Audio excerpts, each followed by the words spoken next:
আজকে আমি বাড়িতে নিজেই আইসক্রিম বানালাম।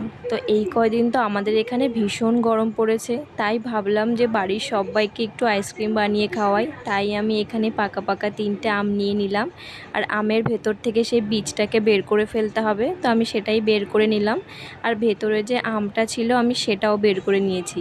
আর তারপর আমি একটু দুধ গরম করে সেটাকে একদম ঘন ক্ষীর করে নিয়েছি। তার সঙ্গে একটু কাজু বাদাম আর কিশমিশও দিয়েছি, আর স্বাদের জন্য একটু গুঁড়ো দুধও দিয়েছিলাম।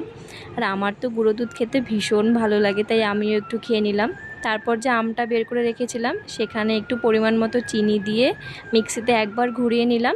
তারপর সেই ঘন দুধটা আমি আমের সাথে মিশিয়ে দিলাম, দিয়ে আমের ভেতর ঢুকিয়ে দিয়েছি। আর আমার কাছে একটু গুঁড়ো দুধ বেঁচে গেছিলো, তাই ওপর দিয়ে একটু গুঁড়ো দুধ দিয়ে দিলাম। তারপর আমি আমের মুখটা বন্ধ করে দিলাম। এটাকে আমি 6 থেকে 7 ঘন্টা ডিপ ফ্রিজে রেখেছিলাম, একদম বরফ হয়ে গেছিলো। আর এটা খেতে কিন্তু ভীষণ ভালো হয়েছিল। আচ্ছা, তোমরা কারা কারা খেয়েছো কমেন্টে জানিও কিন্তু।